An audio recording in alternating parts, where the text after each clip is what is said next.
Good morning, Tony Datino. We're into the second week of September. Labor Day is a week behind us, and we are moving along into the end of summer and to the entry of autumn.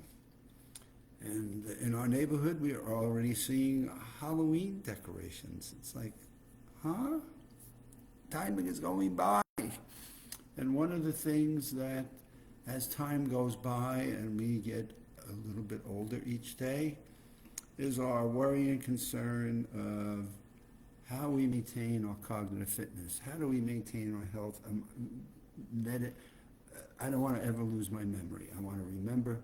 I want to be able to remember what I'm going to eat, where I'm going to go, who I'm going to be able to talk to, where I put my keys, what am I having for dinner, how do I cook my dinner. And so cognitive health continues to be one of the top priorities that people get a bit of anxiety about, that can lead to depression and anxiety and give them a little bit of tension and stress at the same time, packaging it all together. How do we avoid feeling like we're alone? And one of the things I try to get people to do in my life, my family members, my grandkids, my son, daughter, my love in my life, talk to me, at least talk things out, at least say what's going on, and what you begin to find as people do get to the feeling, the point where they're comfortable with it, it helps them with feeling that they're alone, that they're in their own world, isolated from the rest of it, and that they're the only ones that have this particular issue, concern, or problem. And so I had a neighbor that spoke with me this morning and just took a chance to reach out. She's alone, and her husband passed away a number of years ago, and she gets alone, and sometimes she doesn't like to bother her kids. And so talking with her this morning I felt good about being able to help someone, and I hope I help her feel equally good. And this notion about being lonely and isolated can be minimized, and I don't say it'll ever go away, because when you lose a loved one, you just don't replace them. Somebody that was so close to you, you felt like, in the words of soulmates. I know when my sister wound up with COVID and her husband passed away, she did not want to live anymore. That was it. There was no saving her. She wound up getting COVID, and she refused all kinds of medical treatments and care for it, and was just as happy to move on and be with her honey, as she used to say, or as she said before she passed. One of the new things that I'm seeing in this notion of loneliness and isolation that keeps coming up is hearing loss.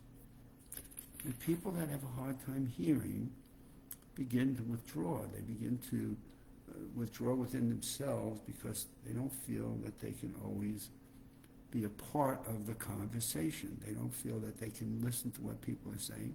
Now, sometimes they'll go into lip reading, but how does one deal with hearing loss and not fall into the pits of loneliness or feeling isolated because they can't engage in social interaction in the way that they had been accustomed to?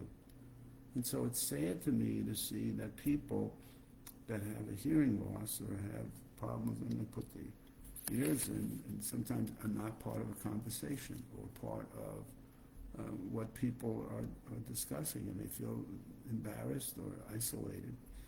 And here comes in the October issue of Mind, Mood, and Memory. Treating hearing loss may boost quality of life, reducing one's loneliness. And I'm reading more and more about hearing loss and its impact to social interactions with people. And what we know is social interaction, it reduces your loneliness and isolation. Hearing loss contributes to loneliness and social isolation and reduces the quality of life.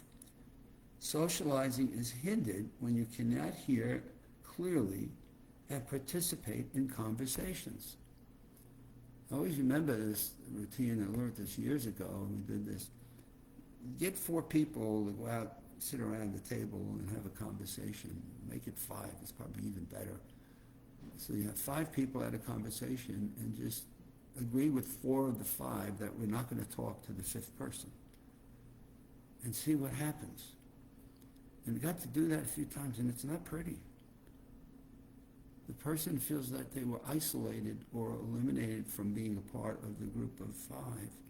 Just begins to go tension, stress, and like, you can see their stress levels just build right up. Not a pleasant experiment to do. So here's a person who has hearing loss, and they feel that they're no longer a part of a conversation, and now they're eliminated from participating in conversations with people they may have been socializing with for years, but all of a sudden now they feel like they've been left out. They're not part of the group anymore because they've got a problem with their hearing. A study in JAMA suggests that having hearing aids or implants is associated with an improved social quality of life and a decreased sense of loneliness. So getting devices that you can put into your ear reveals in the research that about 100 studies involving 8,000 participants, people between the ages of 64 and 66, concluded that individuals with hearing loss should be urged to consider devices such as hearing aids, cochlear implants, and other forms of sound amplification. So the good news is in today's world, there are other forms of sound amplification, and this helps with your hearing loss, especially when you're with other people.